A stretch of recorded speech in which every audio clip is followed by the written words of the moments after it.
Jake Drake, Chapter 8, Dropouts.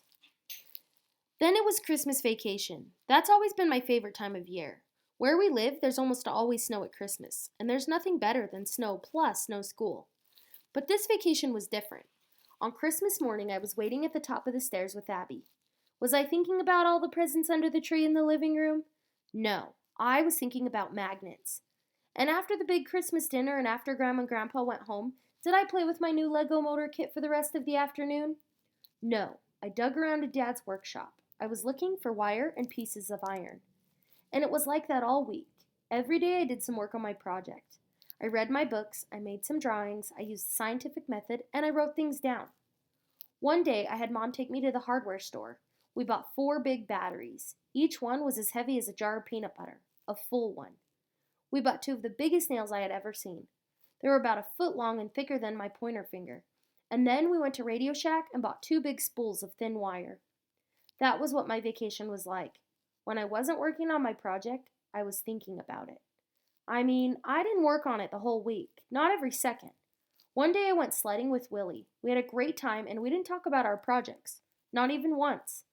And I did build this amazing Lego machine, which Abby wrecked. So even a big science fair project can't ruin Christmas, but it came pretty close. The week after vacation, Kevin went from being a know-it-all to a show-it-all. You know how I worked to keep my project a secret? Kevin worked even harder to show and tell everyone about his all the time. If kids walked past Kevin's table, he would start telling all about his ants. And if they tried to walk away, he'd say, "And look what else I found out." Kevin worked on a big poster at the table by the windows. He just left it lying there for everyone to see. The poster was great.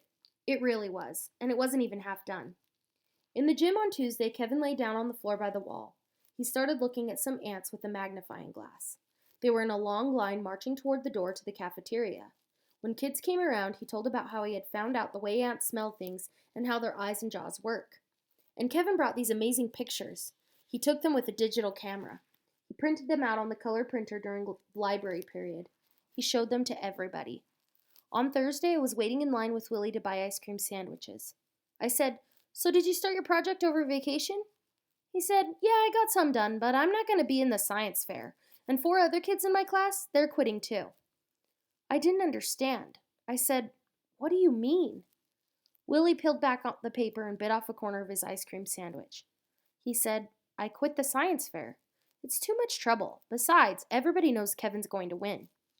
I was still confused, and Willie could tell. He said, "You've seen Kevin's stuff about ants, right? It's really good. And so is Carl Burton's stuff, in my class. His project is about simple machines, but I think Kevin's is better." And then I got it. I got what Kevin had been doing all week. I said, "Don't you see, Willie? Don't you see? That's what Kevin wants. He's been showing off his science project so kids like us will drop out. He set a trap and you walked into it." Willie shrugged. "Yeah, I guess so, but what's the point? It wasn't any fun to work on." Willie kept squeezing the ice cream out of the middle of his ice cream sandwich so he could lick it off. I said, "But what about the plutonium-12 and a whole year of free internet? Don't you want to win that?" Willie shrugged again. Sure, that would be great, but I don't really need a new computer. And who wants to just try to beat Kevin all the time? That made me think, and I got madder and madder at Kevin. He didn't really break any rules, but what he was doing didn't seem fair. And I got mad at Marcia because she was just as bad as Kevin. All week long, she had been telling everyone about her project too. She was going to prove that she could fool grass seeds into growing upside down. And then I got mad at Mr. Lenny Cordo. I thought it was all his fault that everyone was so upset about the science fair. Everyone was going nuts about his new computers. And then I got mad at Miss Carp and Miss Snabbin and all the other grown-ups.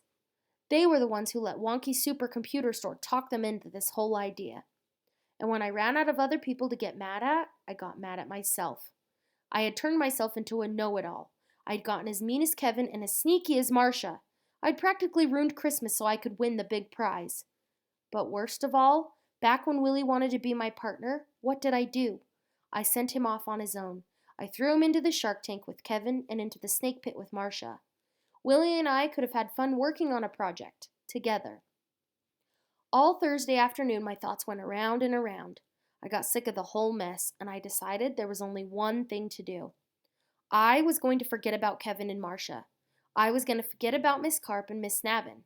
I was going to forget about Mr. Lenny Cordo and his Plutonium 12 computer. I was going to quit the stupid science fair too, just like my best friend Willie.